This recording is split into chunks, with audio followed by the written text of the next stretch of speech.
Welcome back, ladies and gentlemen. This is going to be a little bit of a wild video. Now, look, I've been down this rabbit hole, right? And the further I go down it, the further I want to go, right? So the other day, I did a lot. We was talking about the news that Obama's talking about aliens are real, and then we've got the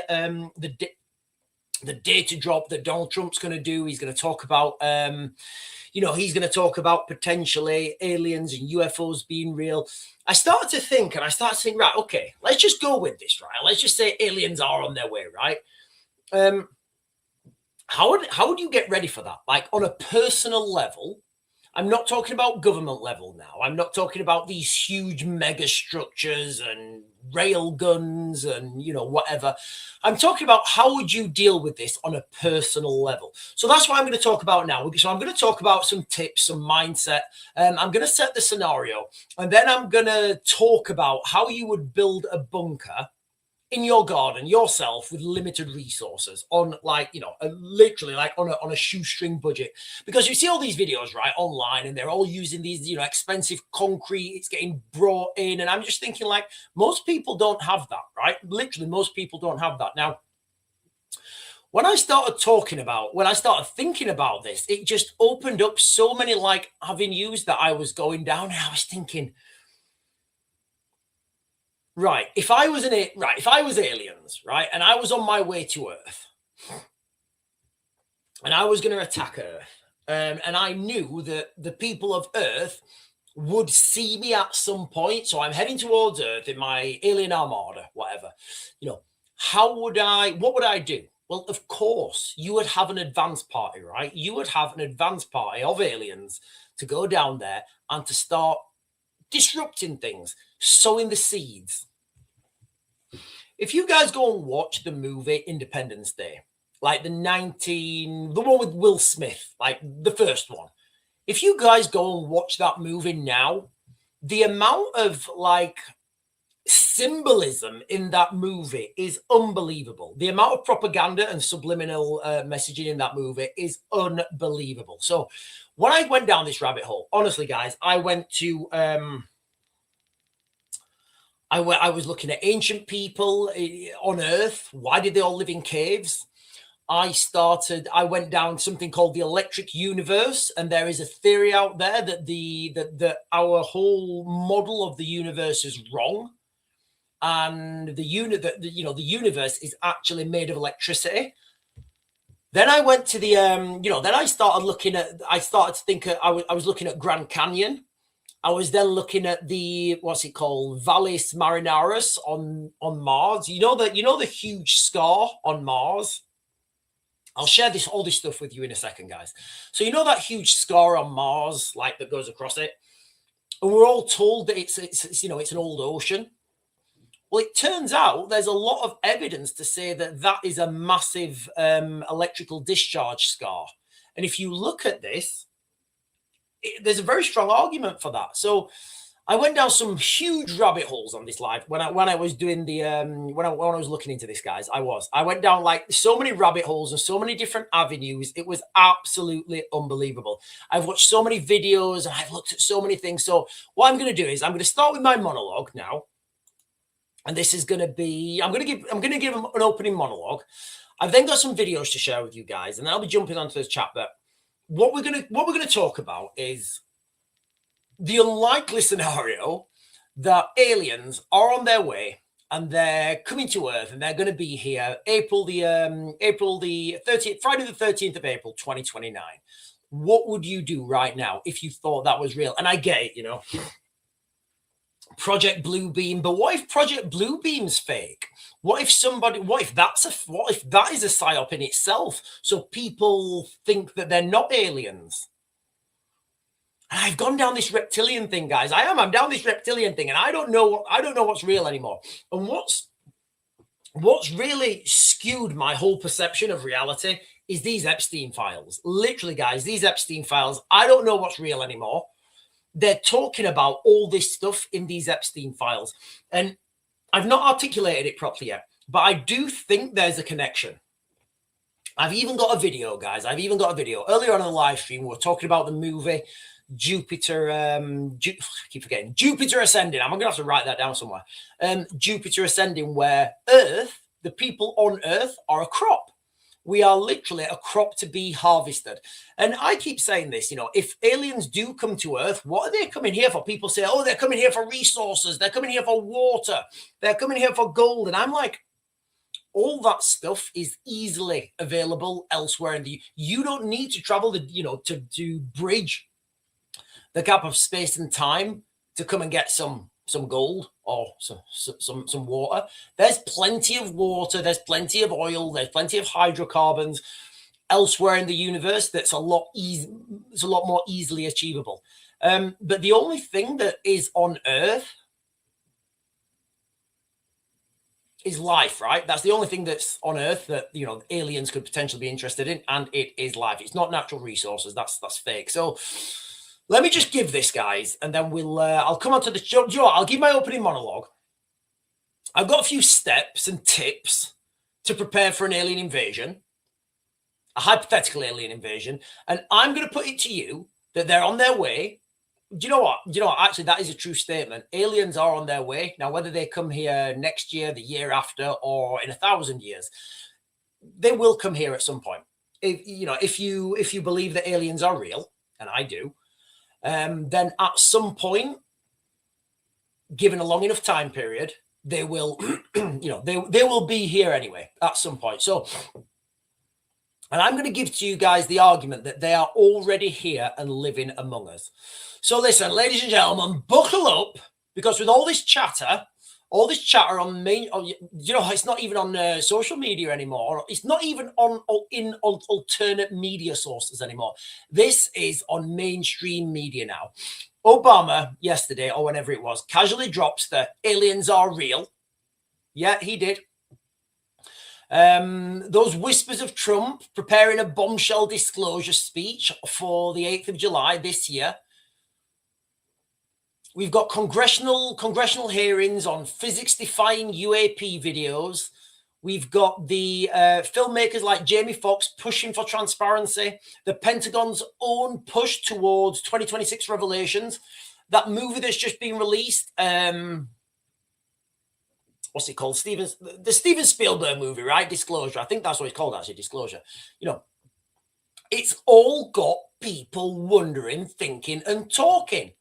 Are the little green men finally knocking on the door? Congress in the United States has been briefed on secret footage. Donald Trump talked about super fast round objects outpacing fighter jets, and insiders are saying that the United States government's secrecy is about to burst. Even if it's just microorganisms, life out there, or whatever, the hype is real. I don't know what's going to be released, but yes, it's sending the world crazy. There's wild theories being thrown out there. There's invasions. There's Jeremy Corbell saying, that the alien invasion is going to be on its way. And all these timings are adding up. I'm connecting the dots to all of this stuff, guys. The Epstein files, the UAPs, everything. To me, there's a web here. There's a web, and it does seem to be all connected. Now, whether it's real or not, I don't know, but it does seem to be all connected. So whether this is going to be an Independence Day style, invasion, or War of the Worlds style, I don't know. But if the aliens are on their way, ladies and gentlemen, and they could be, I'm not going to lie, and I would say at some point they will be here, given whatever time frame you're looking at. I think it's prudent that it's prudent that people get ready, right? Now, let's be real, though. I think a full-scale alien invasion, I think it's unlikely, very unlikely. But I don't think it's out of the question, right? So this is just going to be speculation and pure hypothetical. But what we're going to do is we're going to give some prepping just in case strategies, just in case just in case they are on their way. Now, the prepping advice is pretty much standardized prepping advice, because we don't know what if the aliens are coming. We don't know what they're bringing, right? Now, a couple of assumptions I've come to is if they do have people on Earth and Project Bluebeam is a psyop to make people question whether the aliens are really coming, that means that they're not as powerful as we think, right? Because if they were as powerful as we think, they would just turn up and say, yeah, give me a shit. Or they wouldn't even communicate with us, right? Or we wouldn't see them coming. So either way, I do think there is a little bit of a chance to mount a feasible defense. So step one, I've got a couple of steps, guys, all right? So I'm just going to go into this, all right? And these are pretty much, I think these are pretty much generic steps in, well, this is certainly a generic step in any crisis situation. Stay calm, all right? That's literally the first thing that everybody needs to do, right? So imagine it tomorrow. And this is what I went through in my head. And honestly, guys, I'll share with you guys some videos in a second. And it does make you question and wonder, right? So first off, don't panic. That's number one rule in any crisis, right? Whether this is aliens, active shooter, or, somebody shortchange you at the supermarket, right? Don't change. Excuse me. So you need to, don't panic. You need to keep an eye on credible sources, right? And try and identify what the threat really is. What's going to be the threat? Is the threat from ground invasion? Are we just going to get zapped? Are we going to get, are the world leaders going to say, hey, listen, everybody, we need, because look, the way things are going right now, would it surprise you if the governments came out and said, right, listen, everybody, and this is, and I used to say this in the live streams, right? I used to say, well, I still do. What if the government of the United Kingdom just passed the law and they said, right, everybody's firstborn child has to be handed over to the government, and then you don't see that child again? I used that as a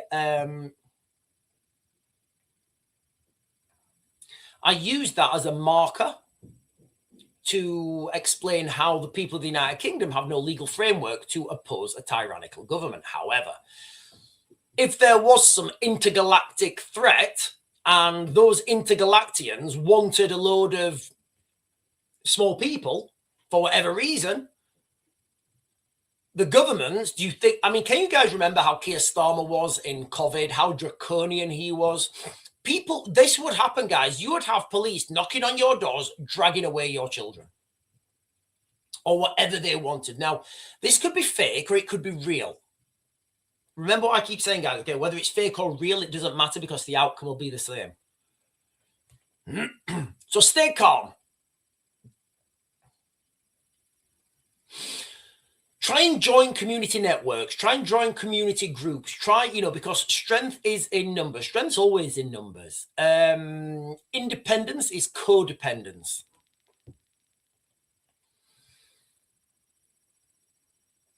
There would be a lot of misinformation. There will be so much misinformation getting spread around. And, this is why you've got to try and find your way through the wheat and the chaff. You've got to identify what's really happening. And it's going to be very difficult. It's going to be very difficult to identify what's really happening because there would literally be people who were not thinking about the survival of humanity. There would be people thinking about how much money they can get in their pockets. Honestly, people will be like that. People will be thinking, right, aliens are coming. What do I need to do to save humanity? I need to go and steal a huge plasma TV. What? You're going to be zapped? Yeah, but I've got a big plasma TV. There will be people like that. There will, absolutely, running riot. And then I was going into this and I was thinking, well, could all this be connected? Could all this chaos that's happening in the world right now be part of divide and conquer? But an intergalactic divide? So step 2, basic survival kit. Listen, guys, and this is, everybody should have these things, right? So you would need to get your basic survival kit in order, and you would need to do this really quick. Food, water, non-perishables, tinned beans, biscuits, bottled water, enough for you would be in you would need to be in the long haul, guys. We're talking years here. I think we will be talking years. You wouldn't be able to rely on anything, only yourselves. Health basics, first aid kits, then you're just not going to get them, right? You're not going to get them. All that fun would be for the, all that stuff would be for the military. And what I would do as well is I would start a diary. Absolutely. Start a diary as much as you can, because this information that you're keeping, right, if the aliens did come and you got zapped, that would be useful to the next people who came, the next people who if anybody ever found your diary, because that information would be useful. You need home fortifications. Now, I'm not talking about home fortifications from the aliens. I'm talking about home fortifications to other humans, right? Because you're going to get this. You will have people just going looting, doing all sorts of crazy, wild, bad stuff. And again, it brings you back, right?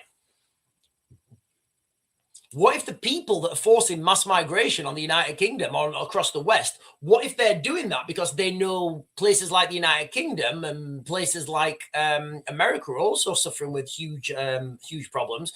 What if they know that they are the main threat, right? They are the main threat. If any technology is going to come out of any country, it's going to come out of these countries, right? Flood the gates with people that are going to cause chaos and carnage when we turn up, and just let them destroy themselves. So securing your home, locks, sensor lights, maybe you want to hide, maybe you want to be covert, all sorts of different things, security on your house, power backups, try and get yourselves as many batteries, all sorts of stuff, because the grid's going to go down, right? The grid will absolutely be gone. Try and find an escape route. Now, I'm talking about places like Northwest Scotland, Northwest Scotland, Lake District, Highlands, places that, are sparsely populated. You can go there. And, I do say normally to bug in. But if you've got like some sort of War of the Worlds type zapper, you've got some sort of like War of the Worlds zapper coming along and taking things down, you kind of don't want to be in your house when that zapper's coming, right?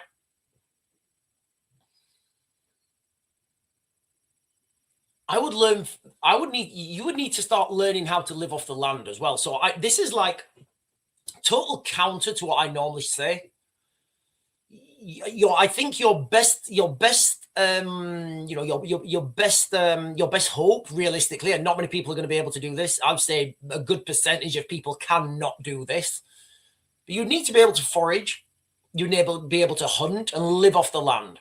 And not many people can do that, guys. I promise you. It's hard. It really is hard. Eating berries and shrubs from like the side of it's hard. It's time consuming. Like, do you know what shrubs you can? There's quite a lot that you can eat in the UK. Like, do you know what they are? I mean, I know a few. I wouldn't be able to walk in the countryside and come back with a huge backpack of salad. Physically fit. Everybody needs to be physically fit, guys, okay? Get walking, jogging, run as fast as you can. Not to outrun a probe or a drone, but stamina will help you. Your fitness will help you through most things. Now, assuming this is not a one zap and done fest, and we're not all we're not all gone, you will need to you would need to build communities out in the wild, out in the rural, because all the natural places, right? Sorry, all the built up areas, that will be where the aliens will go. If they're coming down to do a mass harvest, they're going to go to the cities, right? They're going to go to the cities. There's more people there. And you've got to think about it, right? If you're doing this on mass at scale, harvesting humans. And guys, I've got some videos to share with you guys, right? I know this is crazy, right? And this is hypothetical and it is a little bit tongue in cheek. But if they are coming, right, to harvest humans, which is the only reason, it's the only logical reason I can think that they would come here and be hostile, is to harvest humans. I can't think of anything else.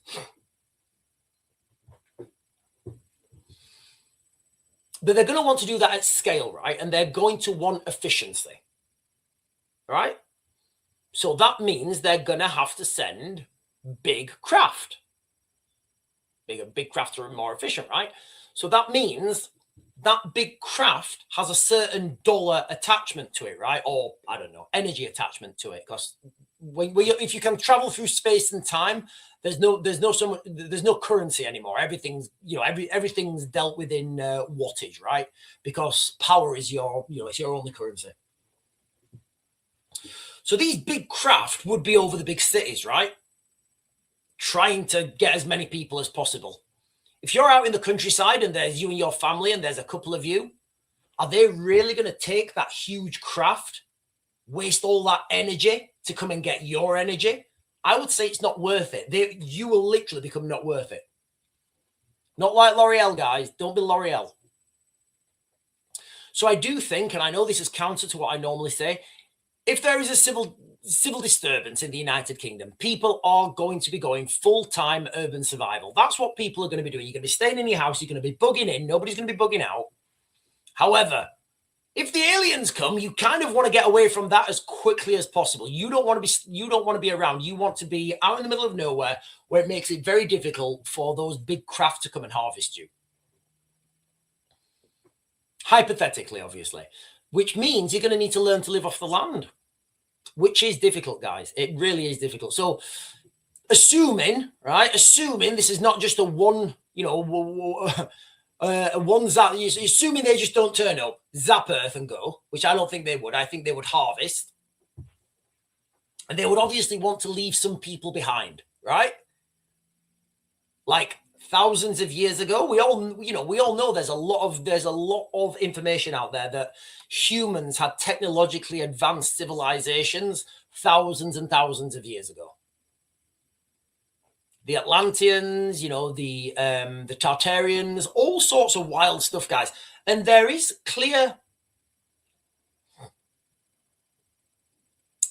strong evidence that there was a technologically advanced civilization on Earth thousands of years ago. Where did they go? We all think that there was a cataclysm, right? That's the mainstream alternate, if that makes sense. That's a mainstream alternate theory, right? There was a huge cataclysm, whether it's an asteroid or whatever. What if it was a mass harvesting? Literally, what if it was a mass harvesting? And the more I think about this, the more it stacks up. Now you see the Epstein files released and they're talking about adrenochrome. Okay, what is adrenochrome? Who first thought about Jesus Christ? This is one I've not even... Who first... Jesus. Right. Let's just pretend that adrenochrome harvesting is real, right? Look, guys, I struggle with all this stuff, right? Let's just pretend it's real. Let's just pretend it's real, all right? Who was the first person to do that? Who was the first person to think, hey, do you know what? I'm going to do this. And who told them? Now you're starting to think, right, okay, well, if there is a reptilian race on Earth and they are behind the scenes waiting for the main invasion, it would make sense that they were the ones that did it. And if there has been another mass harvesting event thousands of years ago on Earth, and there's a lot of evidence to say that there has been a mass extinction event, where are all the bones? Where are all the bones? We find dinosaur bones. Where's all the mass human? Where's all the masses of humans bones? Where are they, guys? I don't know. I don't know where these bones are. So the more you look into this, the more you start to question and just think, what if? Literally, the more you start to question this, think, what if? But if there was a mass harvesting event, right? Obviously, we're still here, right? So they didn't harvest everyone, and you wouldn't want to harvest everyone, would you? Like when you're if you're picking berries or something or whatever from your garden, you don't want to take them all because you want those berries to grow back the next day, like the apple tree. You take the apples, right? You don't chop the tree down and take it. You want those, you want those apples to grow back because you want to go back and harvest it again. So I think worst case scenario, if the aliens did come and they were harvesting humans, they would be leaving humans behind. Absolutely, to rebuild. But but in 10,000 years, nobody would remember this. Absolutely not. We would build a civilization. We would become overpopulated. We would have debauchery like we have now, crazy stuff. And, this come down, right, harvest. Give these guys a harvest.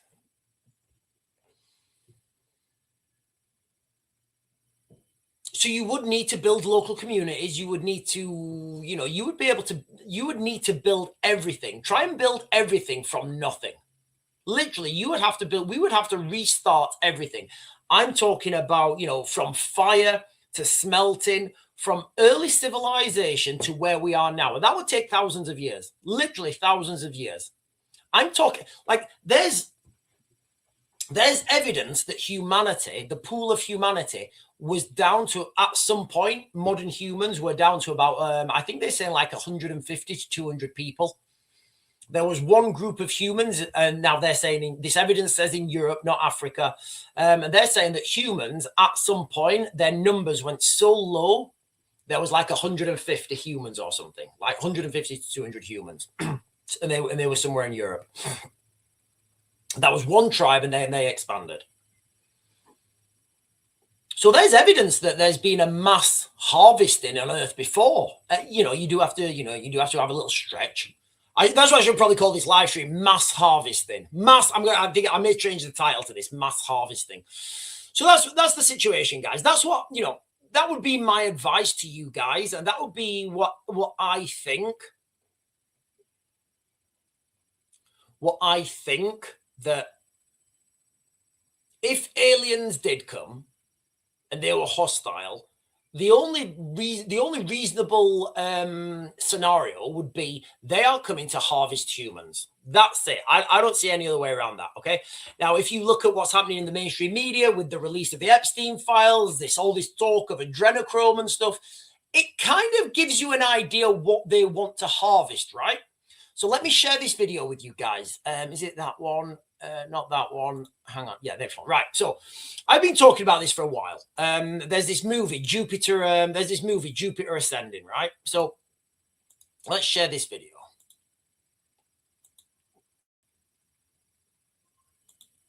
Is it this one? Yeah.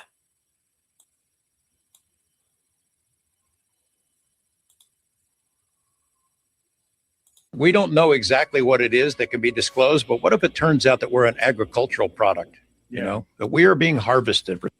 This is what I've been saying. And when I was searching these videos, like to share with you guys, what if humans are an actual agricultural product to be harvested?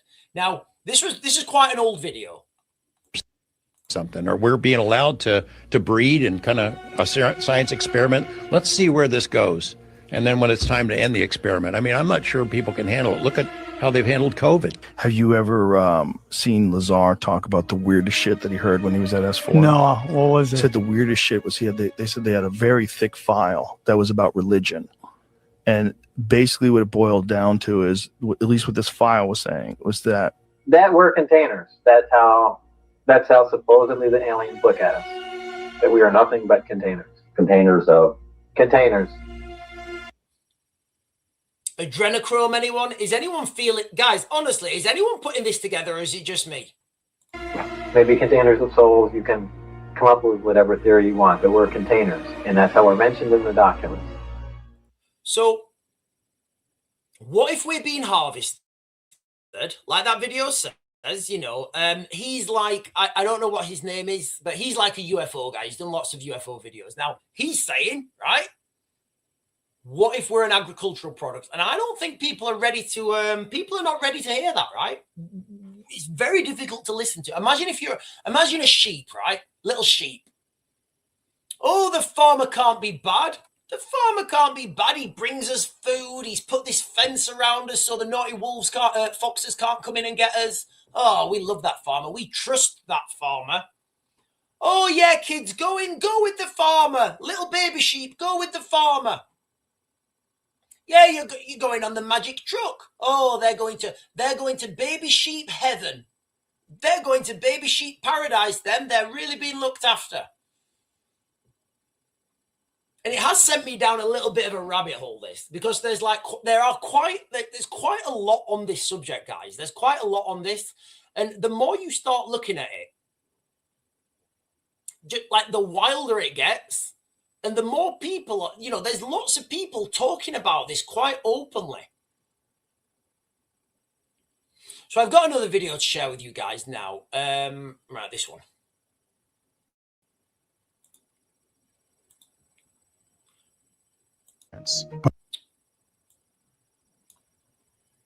I was taken by beings who self-identified as Saurian. Their ancestry came from something what we would describe as reptiles. I think that they had an interest in my development.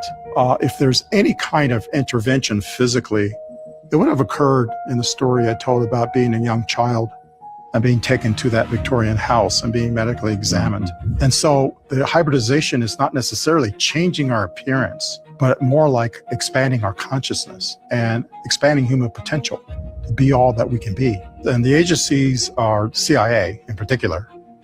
And I believe that they are looking at human origins through the examination of alien DNA and the discovery that some of that alien DNA is inhuman, that they want to know the origin of that, and that certain humans seem to have enhanced DNA.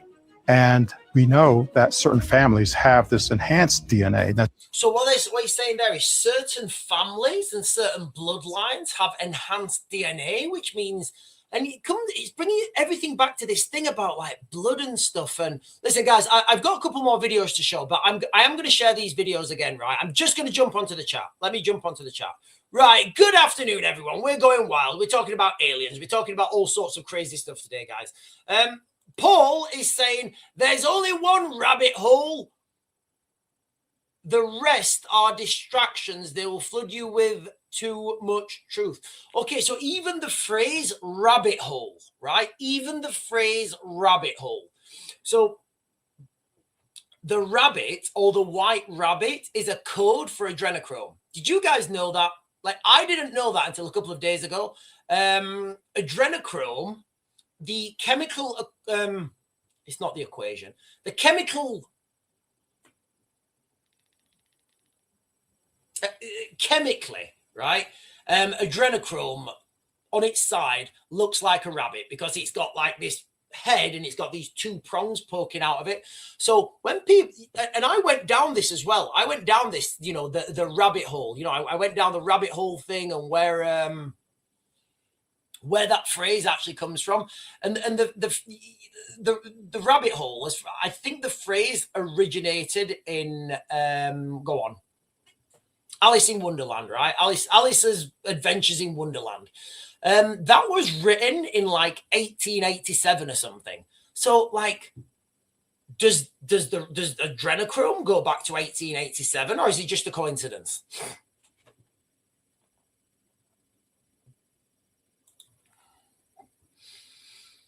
Yatagaratsu is saying one day you will blink and all you know will be gone. Perhaps you too.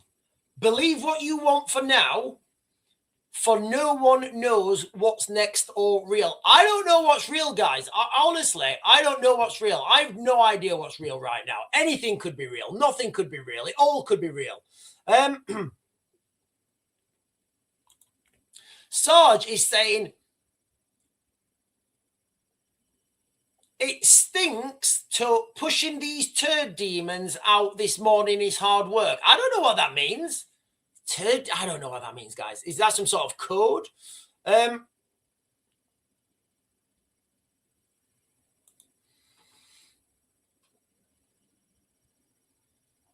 King Charles is not the descendant of Odin they're here for. Slim Yin is saying Raven has lost the plot. Listen, guys, this video is kind of tongue-in-cheek, right? I am going to do later on. I'm going to do a more serious prepping video. Now, when I was going down this, and I was looking at these videos, I'm just repeating to you guys what I found, right?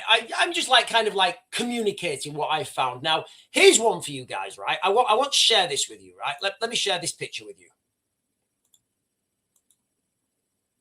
Oh, hang on, that one.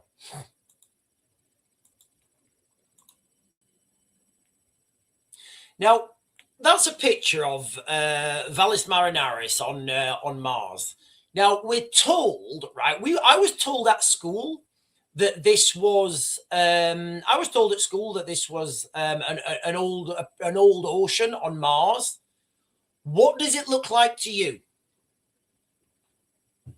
What does it look like to you? Obviously, that's that's how big it is in in respect to the United States. But what does that look like to you? Realistically, guys, does that look like an ocean? Does that look like any ocean that we have on Earth? Is that how oceans form? No, that's not how oceans form at all, right? You've got those perfectly, well, I mean, they're not perfectly straight, but they're as perfect as you can be, I guess. You've got almost straight lines left to right. And then at the left-hand side, as you guys are looking at, or maybe like west if you're on that planet, the left-hand side of the picture, just outside the United States, you've got like that fractalization. So what does that look like to you?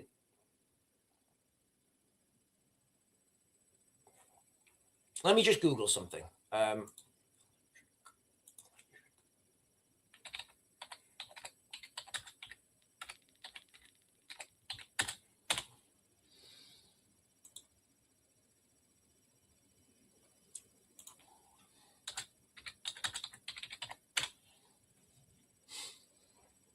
So what does that look like to you guys?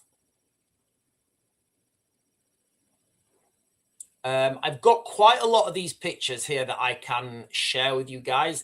Right, hang on. Let me. I'm just worried about copyright. Hang on. Right, let me see if I can find one on X. So to me, this looks like an electric burn. So look at that picture now.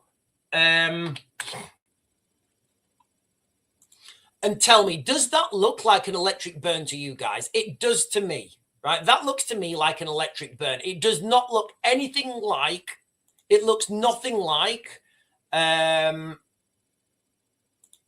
looks nothing like an ocean, right?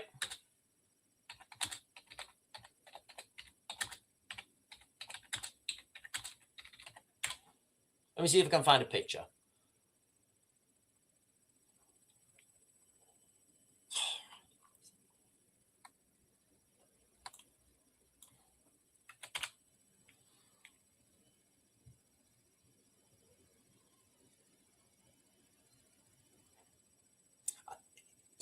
I don't want to share these pictures because I'll get done for copyright. Hang on, maybe there's one here. Yeah, this is one. Right, this is one. Right, so what you're looking at there is, what we're told is an ocean on Mars, right? We're told that is an ocean on Mars. Let me share this with you guys. Let me share this with you guys, all right?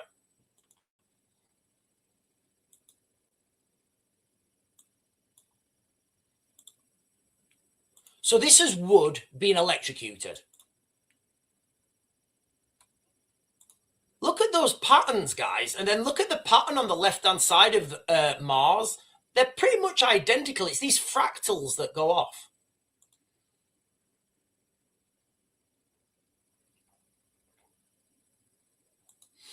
Now, there's people out there, there's quite a few images on the internet and videos about people talking about this scar on Mars actually being either an electric weapon, and I know this sounds wild, right? But this is the rabbit holes I was going down, right? But the more you look at that, and if you zoom into that as well, go and do it yourselves. Like, the more it looks like an electric shock, right? And an electric burn. You can't take that away. It's a canyon, dumbass. Mars was hit by an asteroid or comet, and we are not told that the gouge on Mars is an ocean at all. Absolutely. So the Watchman, I was told at school that was an ocean. that that was a prehistoric ocean. And like, are you out? Okay, so the Watchmen, right? Where did the? Oh, sorry, I'm not sharing it. Right, the Watchmen. Can you just let me know where the asteroid hit? Like on that picture there, where did the asteroid hit? Because normally, when you get an asteroid hit, you get a crater, right? You know, we all know that when an asteroid hits, you get a crater, right? And a crater's a circle. And if it hits at an oblique angle, you get a strike mark, you get a skid mark. So how does an asteroid or a comet hitting Mars there make that mark? I would say it doesn't. You know, I would say it absolutely doesn't. Looks like humans drained the poor planet of Mars before moving to do the same on Earth. This is what I was thinking. This is literally what I was going down. That was the rabbit hole I was going down.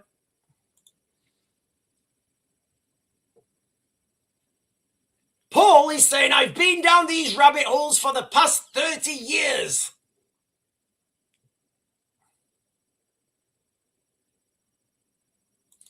Ask David Bowie. Oh, hang on a minute. Sean, the big massive canyon, it was sideswiped. It doesn't make sense, mate. That doesn't make sense, right? If you've got a planet, right, and you get hit from the side, you'll have nothing, right? And then you'll have something. Does that make sense? Like if you're a planet, you get hit by an asteroid or a comet, and it's coming from the side, you're gonna have nothing because it's not hit, and then it's just gonna be catastrophic, and then it's all gonna go one direction, right? So that doesn't make sense. It doesn't make sense to me. It makes absolutely no sense to me. Hang on. Ask David Bowie. He knows about life on Mars. Right, listen, ladies and gentlemen, if you guys, oh no, not the ball. If you guys are watching, we're talking about some of the wild stuff that's happening. I've just been talking. What if there is really aliens on their way to Earth right now? And what if they are coming? You know, how would you get ready for that? Like, what would you do? And I was talking about this on a personal level, right? So the next thing, I'm going to give this real brief, guys. I've still got a couple more videos to share with you guys. I want to talk about building a bunker now, because I looked into building a bunker, and I thought, right, okay, if I build a bunker in my garden, I'm gonna get JCBs in here. We're gonna dig down. We're going to excavate. We're going to build a structure. We're going to build a structure. We're going to cover it in concrete. We're going to make sure it's waterproof. We're going to put ventilation in it. And it's going to cost a fortune, guys. It will cost an absolute fortune. I was then thinking, right, okay. How do you do this how do you do this on the absolute cheap? How do you do this on the absolute cheap? Damn Doberman is saying Grand Canyon was formed in minutes. Yeah, the Grand Canyon is pretty much the same. And if any of you guys have looked into this, nobody's allowed in the Grand Canyon. It's wild. You're not allowed to go walking through the Grand Canyon. And so many questions that, there are some people saying that, some people are saying that they found Egyptian artifacts in the Grand Canyon. And it's like, it's totally insane. The Watchman is saying a bullet head on leaves a hole or crater. If a bullet skims something from the side, then it leaves a scratch. Simple physics. Okay, right. So if it's right, okay. Right. Okay, right. If it skimmed it, right? Let me give me a second. Hang on, let me find the right.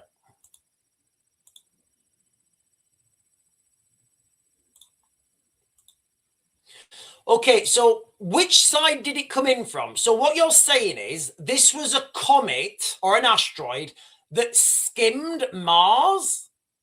How did those fractals get caused on the left? Like on the left where you would see In the Pacific Ocean, off the coast of California, how did those fractals get caused? You know, it doesn't make.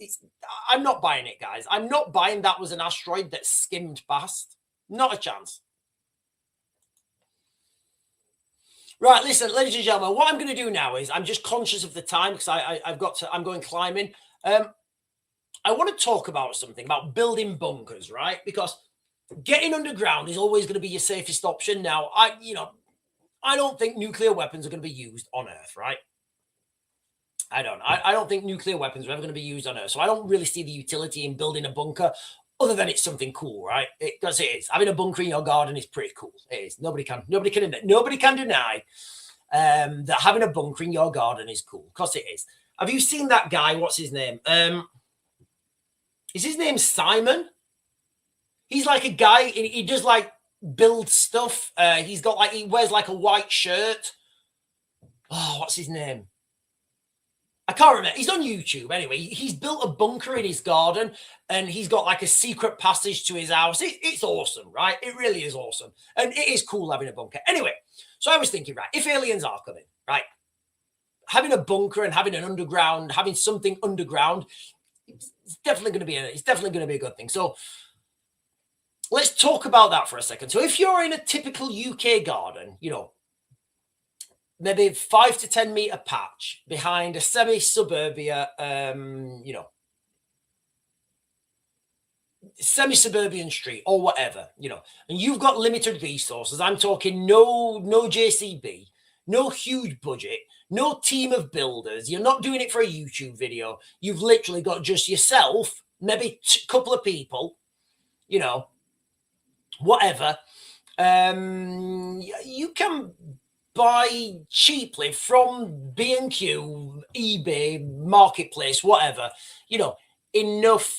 You can do this cheaply, right? And I think you could get this down to like £1,000 if you're willing to do this yourself, right? If you're willing to build a bunker yourself. So I'm talking a basic underground hideout or shelter, all right? That's what I'm talking about now. I just want to talk through this a little bit because I did think about this like briefly, like how I would do it. Because when I'm thinking about doing one in the garden,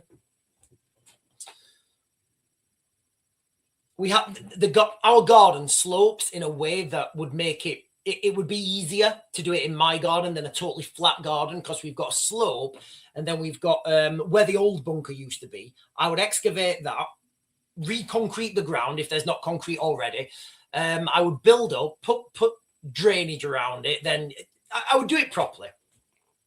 However, that's going to be expensive. And if you don't have, that, you know, what would you do? And the aliens are coming or whatever, and you want to build a bunker. So let's just, you know, in most cases in the United Kingdom, I'm pretty sure you have to have planning permission, right? So first of all, you would need to check if you need planning permission if you're going to do this. Obviously, if the aliens are coming, I don't think people are going to worry about planning permission, although they might. Can you imagine phoning the council up?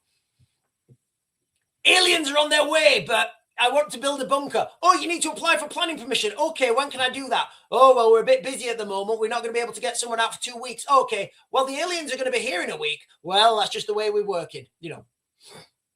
So you do, obviously, if you're going to do this, you know, get planning permission. Just make sure you get somebody who's competent, because if you're putting a lot of earth on the roof and it's not strong enough, that thing can collapse. I've seen this with trenches. In the military, you build trenches. It's like, I think it's like stage 3. You've got overhead protection. And what you're supposed to do is you get these, honestly, you get like, they're like these thick tent pegs. You hammer them in. So you've got your trench.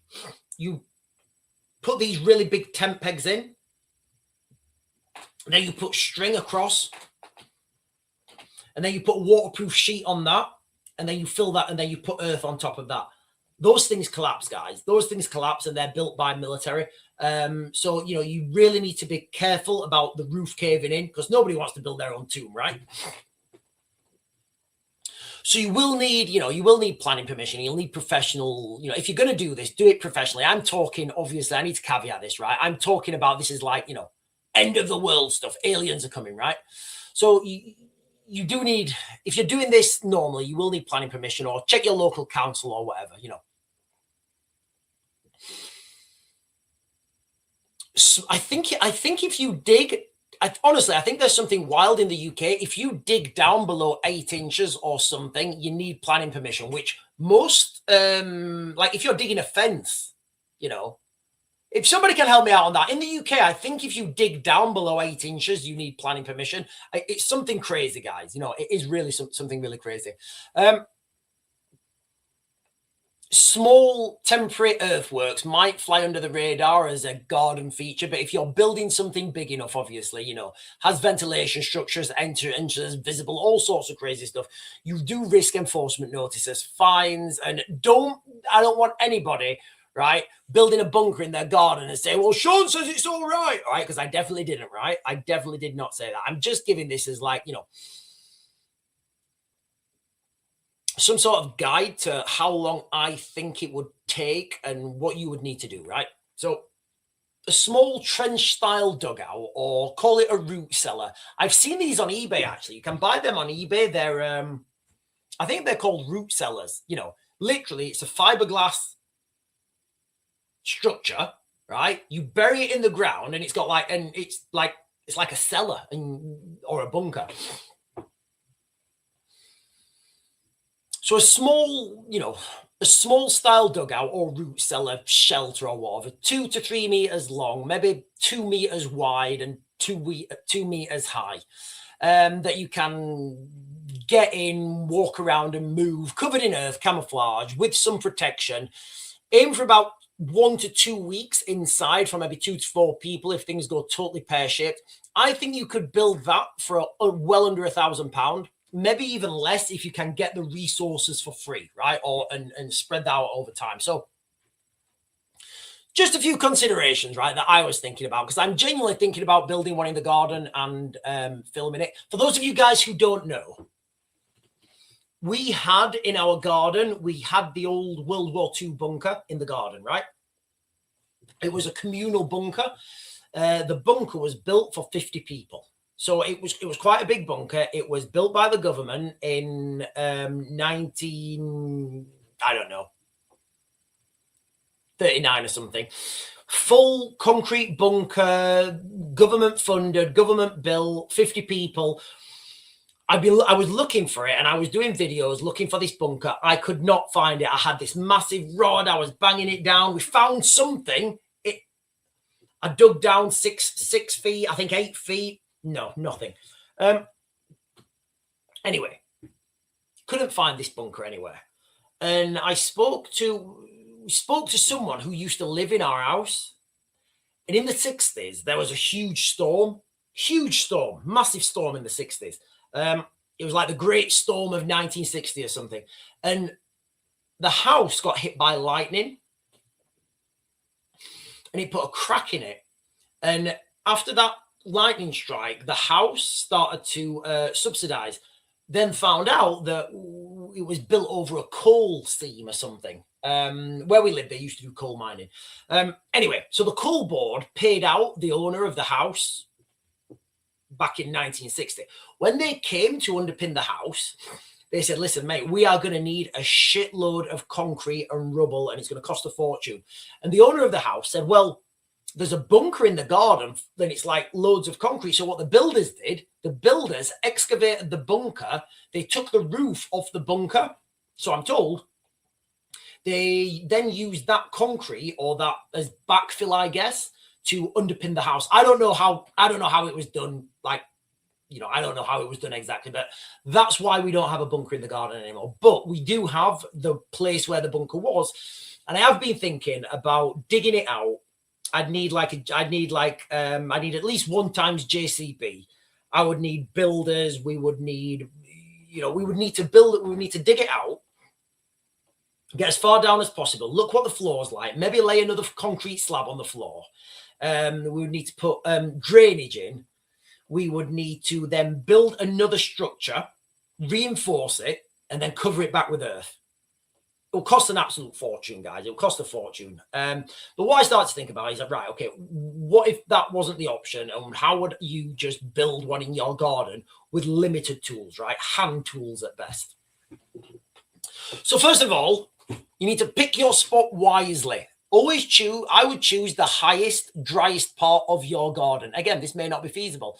Avoid low spots because they're gonna hold water. You're gonna get water. Water will get in there, guys. Anyone who's dug a trench, they will know that they just fill it with water. Because what happens is it osmosis? I think is it osmosis?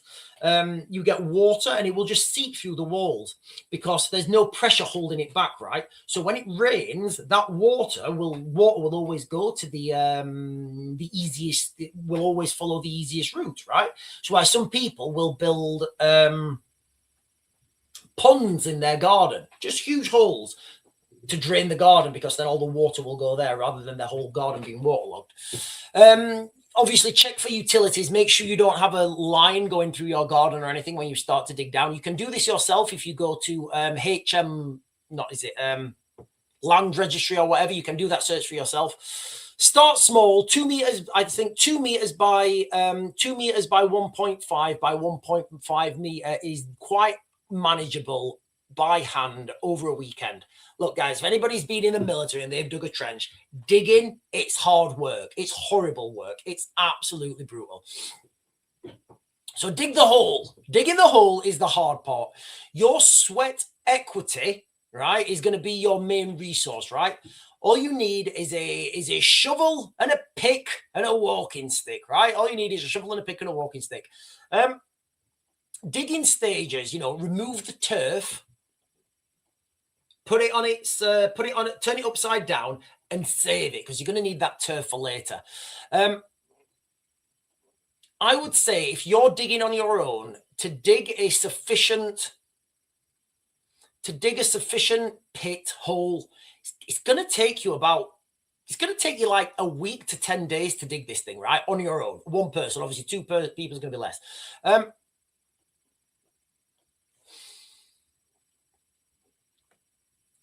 Build the basic structure and supports. You're going to need to support this roof. You're going to need to support everything. So you've got to try and scavenge what you can get, like old pallets, wooden boards. Again, wood's going to degrade in time, but we're not talking about a long-standing thing here, right? We're just talking about get underground quick, and try and do as best you can. Concrete blocks, if you can afford them, bricklaying, it's all good, but it all adds costs. You can use earth bags or sand bags, as we like to call them. I don't know where you guys would get them from, but I'm sure you can get them for free somewhere. Again, worst case scenario, fill up plastic bags with earth and just pat them down. That's going to give you something, right? Some sort of rigidity. You need to roof. You'll need to roof it and frame it. Now, you're going to have to use something. So it's going to have to be strong because when you put earth on top of stuff, it's heavy, guys. It's heavy. And you don't want to turn this into into your own tomb, right? So make sure you strengthen that, try and get someone in there who knows what they're talking about. And if anything, go heavy with your, with your supports. When I built this extension, and the surveyor came in to look at it, he said, wow. He said, well, I'll tell you what, mate. He said, well, it's definitely not moving. I said, what do you mean? He said, I've never seen a wooden building like this that's this reinforced. Because I was doing this for the first time, I wanted to double up and triple up on everything. So I looked at the building regs and I thought, right, okay, I'll either double it or triple it just to make sure, right? These things are out there, building regs. They tell you about how much stuff you can, hold.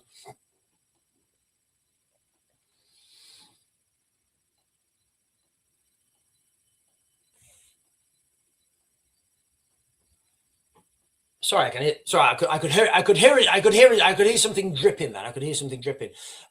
So you're gonna have to make sure this thing is it's strong basically before you put the roof back on. You're gonna have to waterproof it. So now you can imagine, right? You've dug a hole, you've got a structure, you've reinforced the walls with whatever you can. Wood if you have to, but that wood is going to degrade. Try and line the walls with plastic if you can. That's going to give you guys, it's going to give you guys a little bit more time. You put a roof on it, waterproof the roof, and then fill it back in, right? If you slope this floor slightly to one corner, and I know this is going to be difficult, all right, that's where the water will run. And in that hole, you can put like a sump pit, or you can just put a bucket and keep throwing the bucket out. But you're going to need some sort of floor ventilation, because if you're doing this on the cheap, that floor, I promise you guys, it's going to fill up with water. Don't pay lip service to water drainage. It, like I said, if anybody's lived in a trench or been in the military, trenches absolutely fill up with water. So what I'm talking about, a sump pit, is, and again, you used to have to do this in the military and then just use your metal mug and throw it out.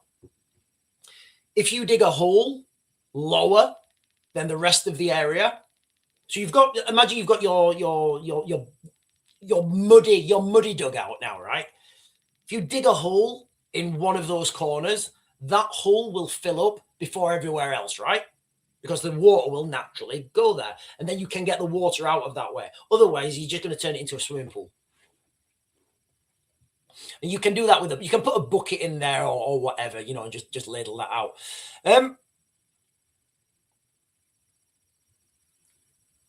Try and raise the floor if you can. Put some pallets down, just to keep things dry. And then you've got the water underneath, and then you've got like maybe 4 or 5 inches of whatever the size of the pallet is. You can keep yourself off that water. Try and find a sleeping area, a sanitation area. Because remember, guys, even though you're in your bunker, you're going to need to go poo-poos. You're going to need to go poo-poos and wee-wees. Get all the stuff you want in there, and, But I think you can make a bunker. Realistically, I think a realistic time build to build your own bunker in your garden with limited resources, limited manpower, would be about 2 to 6 weeks, I think. 6 weeks, high end, but, what else would you have to do, ladies and gentlemen, if the aliens were on the way? Right. What time are we on? Hang on.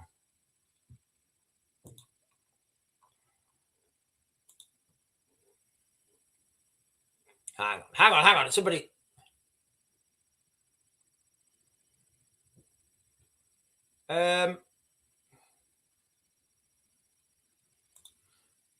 Sean, where will we get our weapons to fight the aliens as my catapults broke? Well, I don't know. I wouldn't depending on the type of the invasion. Depending on the type of the invasion, I wouldn't even consider fighting. I wouldn't consider fighting. I would just consider getting out the way. I would just absolutely consider getting out the way.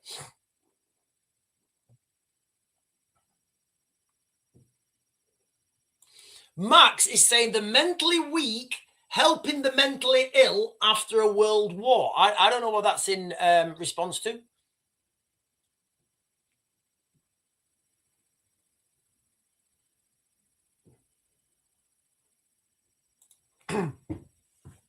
Band again is saying the hardest job in my life was a groundwork labourer on a building site.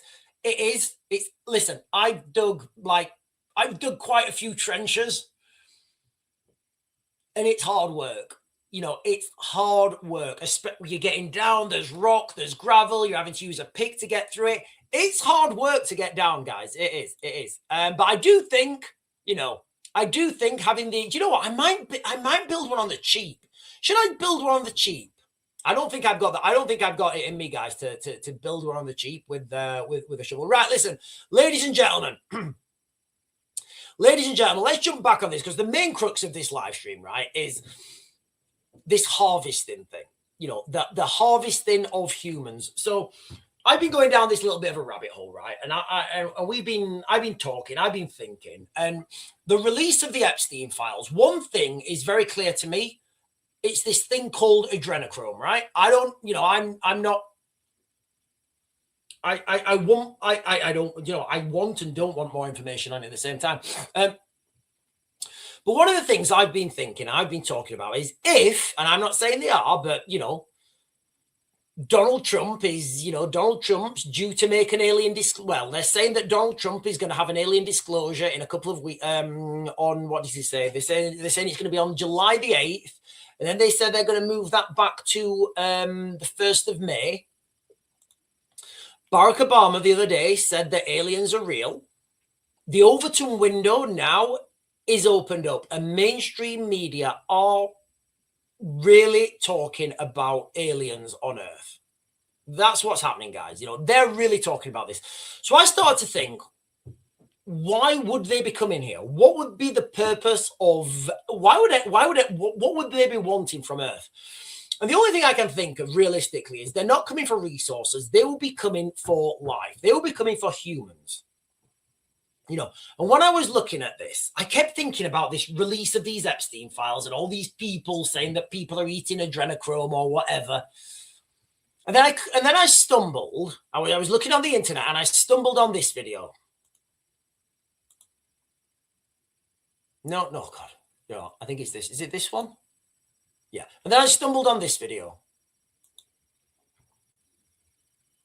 We don't know exactly what it is that can be disclosed, but what if it turns out that we're an agricultural product, that we are being harvested for something, or we're being allowed to breed and kind of a science experiment. Let's see where this goes. And then when it's time to end the experiment, I mean, I'm not sure people can handle it. So he's saying something that I came to this conclusion myself, right? I didn't see this video and then repeat it. I came to the conclusion doing the live streams with you guys, or the idea that what if humans are a crop? And again, I've said it's this movie Jupiter Ascending with Channing Tatum, and that's the premise of the movie, right? Humans are a crop to be harvested. Now they're harvesting, what they're saying is, well, I'll let the video continue.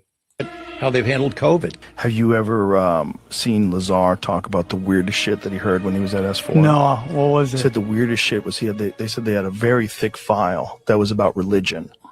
And basically what it boiled down to is, at least what this file was saying, was that we're containers. That's how supposedly the aliens look at us. That we are nothing but containers. Containers. Maybe containers of souls. You can come up with whatever theory you want, but we're containers, and that's how we're mentioned in the document. Okay, so let's just pretend that those two statements are true, right? Humans are containers. Containers of what? Containers of what, right? Containers of what? Let's just, I don't need to explain who Bob Lazar is, right? And then what this guy is saying is, what if we're actually an agricultural product to be harvested? Let me get that word up there.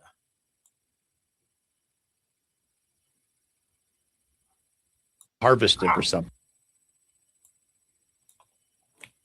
So what if, look guys, and I don't know any of this, right? But what if humans, me and you, everyone, what if we are actually an agricultural product to be harvested? We are containers containing something. And then you see all this stuff on the internet about, adrenochrome and like eating and blood. And you're like, oh God, is all this stuff connected? Literally, is all this stuff connected? So, I'm throwing this out there to you guys. What do you think? Literally, what do you think? Is there a kernel of truth in this? Or is it just wild conspiracy? Is there a kernel of truth in this? Or is there, or is it just wild conspiracy? For likes, comments, subscribes, and shares. Now, I would go down that route that it is all wild conspiracy for likes, comments, subscribes, and shares. I would. Like, before the Epstein files came out, I would have said that, right? I would have said, absolutely, this is just plonk. It's just plonk, and it's just people saying wild shit, right? I've not seen any evidence. But now the evidence has been released and it's there right in front of me, and I'm looking at it in the Epstein files. I'm saying to myself, no, there must be another logical explanation. Anyway, listen, guys, hang on a minute. Fred is saying, we are the crown of creation and are the witness of reality. If you're gone, there is no reality, and that goes for all of us. Okay?